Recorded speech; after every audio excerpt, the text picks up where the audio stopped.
উড়িষ্যা রাজ্যের পুরীতে দেশ এবং বিদেশ থেকে অনেক দর্শনার্থী ভগবান জগন্নাথ, বলরাম এবং সুভদ্রার দর্শন করতে আসেন। কিন্তু আপনারা কি জানেন এই পুরীর জগন্নাথ মন্দির সৃষ্টির কথা? কেমন করে সৃষ্টি হলো এই পৌরাণিক মন্দির? কবে থেকে শুরু হলো ভগবান জগন্নাথের পুজো? আসুন আজকের এই ভিডিওতে আপনাদের শোনাই পুরীর জগন্নাথ মন্দির সৃষ্টির ইতিহাস। নমস্কার বন্ধুরা, অনেক দিন আগের কথা। মধ্য ভারতে মালবা নামে এক রাজ্য ছিল, যে রাজ্যের রাজা ছিলেন ইন্দ্রদ্রুব্য। ইন্দ্রদ্রুব্যর রাজার মা ছিলেন সুমতি এবং পিতা ছিলেন রাজা ভরত।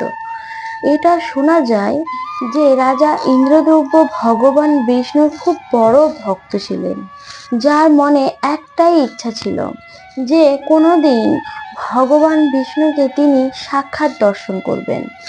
ভগবানের রূপ দর্শন করে ওনার জীবন সফল হয়ে যাবে। একদিন এক সন্ন্যাসী রাজা ইন্দ্রদ্রব্য রাজপ্রাসাদে এলেন আর রাজাকে বললেন, হে রাজন, তুমি ভগবান বিষ্ণুর খুব বড় ভক্ত, কিন্তু তুমি কি জানো উড়িষ্যাতে ভগবান বিষ্ণু দিব্যরূপ নীলমাধবের পুজো হয়? তুমি কি ভগবান নীলমাধবের সেই দিব্যরূপ দেখেছো? রাজা সন্ন্যাসীকে বললেন, আমি তো ভগবানের এই রূপের সম্পর্কে কিছুই জানি না, দয়া করে নীলমাধবের দিব্য রূপ আছে। এই বলে সন্ন্যাসী বিদায় নিলেন। রাজা ইন্দ্রদম্ন তার প্রধান পুরোহিতের ভাই বিদ্যাপতিকে ডাকলেন এবং তাকে সন্ন্যাসীর সব কথা বললেন। নীলমাধবের খোঁজ করতে বললেন। বিদ্যাপতি রাজার আদেশ পেয়ে ভগবান বিষ্ণুর দিব্য নীলমাধবের সন্ধানে বেরিয়ে পড়লেন।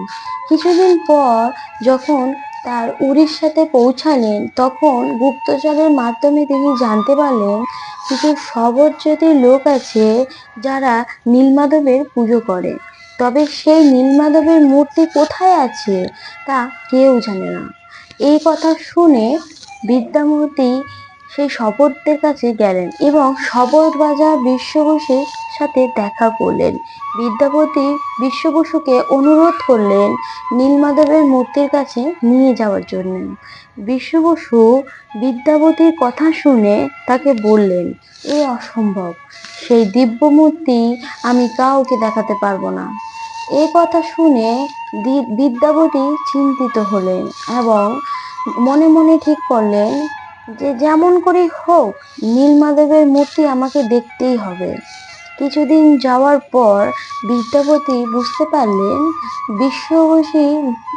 বিশ্ববসী নীলমাধবের প্রধান উপকার। উনি ভগবান নীলমাধবের মূর্তি কোনো গুহায় লুকিয়ে রেখেছেন। বিদ্যাপতিও হার মানার পাত্র ছিলেন না। তিনি সেই শবরদের রাজ্যে বসবাস করতে শুরু করলেন। আস্তে আস্তে শবর রাজা কন্যা ললিতার সঙ্গে প্রেম হলো বিদ্যাপতির। তারা বিবাহ করলেন। কিছুদিন কেটে যাওয়ার পর বিদ্যাপতি তার পত্নী ললিতাকে বললেন সে যেন তার পিতাকে বলে বিদ্যাপতির নীলমাধবের মূর্তি দেখার সুযোগ করে দেয়। ললিতা তার পত্নী ধর্ম পালন করার জন্য তার পিতার কাছে অনুরোধ করল তার স্বামী বিদ্যাপতিকে নীলমাধবের মূর্তি দর্শন করানোর জন্য। মেয়ের কথায় রাজি হলেন বিশ্ববসু, কিন্তু শর্ত রাখলেন বিদ্যাপতিকে নীলমাধবের কাছে নিয়ে যাওয়ার সময় তার চোখ দুটি বেঁধে নিয়ে যাওয়া হবে। বিদ্যাপতি বিশ্ববসুর শর্তে রাজি হয়ে গেলেন। শর্ত অনুযায়ী বিদ্যাপতি পরের দিন নীলমাধবের গুহায় নিয়ে গেলেন, কিন্তু বিদ্যাপতি খুব বুদ্ধিমান এবং চালাক ছিলেন। তিনি নীলমাধবের গুহায় যাওয়ার সময় রাস্তায় সর্ষের বীজ ছড়াতে ছড়াতে গেলেন। বিদ্যাপতি যখনই নীলমাধবের সঙ্গে সেই নীলমাধবের দিব্যরূপ দেখলেন, তখন সে মোহিত হয়ে গেলেন। সেই অপরূপ রূপ দেখে বিদ্যাপতি ফিরে এলেন। পরের দিন খুব ভোরে বিদ্যাপতি বার হয়ে গেলেন নীলমাধবের গুহার উদ্দেশ্যে। সর্ষের বীজ লক্ষ্য করতে করতে পৌঁছে গেলেন নীলমাধবের গুহায়। ভগবান অন্তর্যামী। বিদ্যাপতির মন প্রবেশ করার সাথে সাথেই অন্তর্ধান হলেন নীলমাধবের মূর্তি আর কোথাও খুঁজে পাওয়া গেলেন না বিদ্যাপতি। দুঃখী মনে রাজার কাছে ফিরে এলেন বিদ্যাপতি এবং রাজাকে সব কথা জানালেন।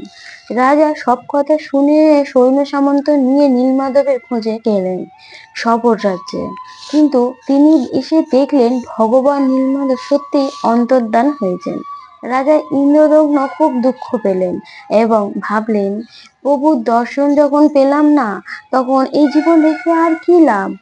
প্রাণ ত্যাগ করাই শ্রেয়। রাজা ইন্দ্রদগ্ন কুশসজ্জায় স্নান করলেন। সে সময় দেবর্ষি নারদ রাজা স্বপ্নে এসে বললেন, হে রাজন, আপনার প্রাণ ত্যাগ করার কোনো প্রয়োজনই নেই।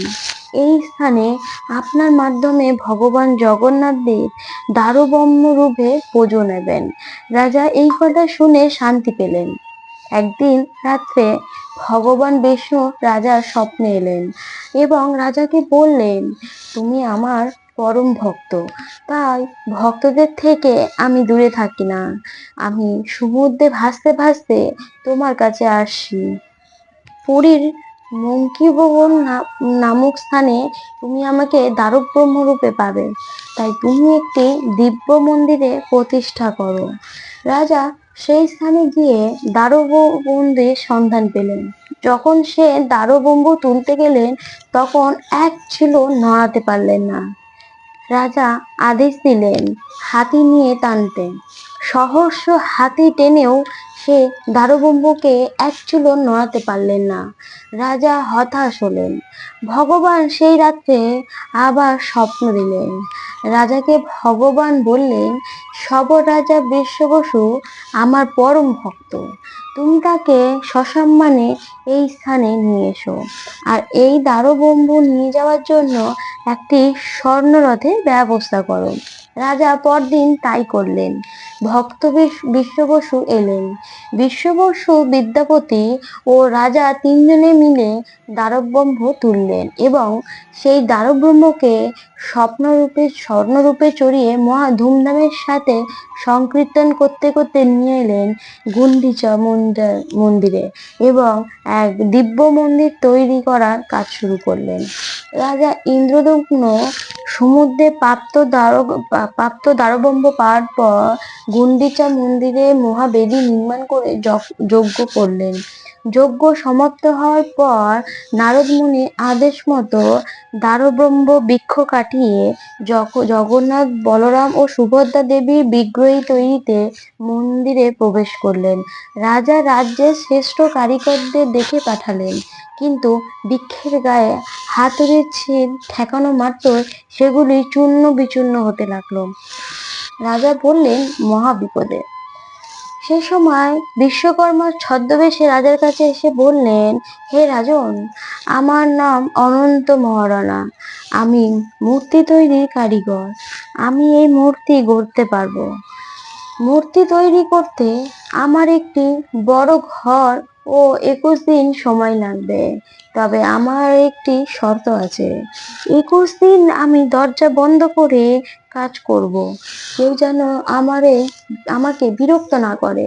রাজা কারিগরের শর্তে রাজি হলেন। শুরু হতো মূর্তি তৈরি করার কাজ। 14 দিন কাজ চললো ওই বৃক্ষে।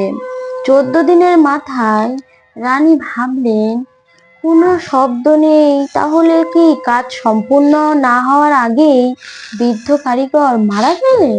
রানী জোর করে প্রহরীদের বাধা উপেক্ষা করে দরজা খুলে দিলেন। দরজা খুলে রানী দেখলেন কারিগর নেই, শুধু অসম্পূর্ণ ভগবানের মূর্তি পড়ে আছে। রাজার কানে খবর যাওয়া মাত্রই রাজা ছুটে এলেন এবং রানীকে খুব বকলেন। ভগবানের অসম্পূর্ণ মূর্তি দেখে রাজা খুব দুঃখ হলেন। সেই রাত্রেই ভগবান বিষ্ণু রাজাকে স্বপ্ন দিলেন। ভগবান রাজাকে বললেন, আমার ইচ্ছা দেবশিল্পী মূর্তি নির্মাণ করতে এসেছিলেন, কিন্তু শর্ত ভঙ্গ হওয়াতে এই রূপ মূর্তি গঠিত হয়েছে। হে রাজন, তুমি আমার পরম ভক্ত, এই অসম্পূর্ণ মূর্তিতেই আমি তোমার পুজো নেব। হে রাজন, সবর রাজার বিশ্ববসু আমার পরম ভক্ত, বিশ্ববসু আমাকে নির্মাধব রূপে পুজো করত, তাই যুগ যুগ ধরে তার এই বংশধরেরা আমার এই রূপে সেবা করবেন।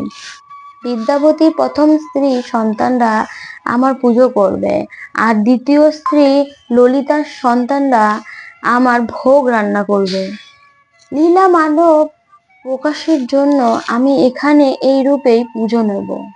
বন্ধুরা, এই হলো পুরীর জগন্নাথ মন্দিরের সৃষ্টি এবং জগন্নাথ দেবের আগমনের কথা।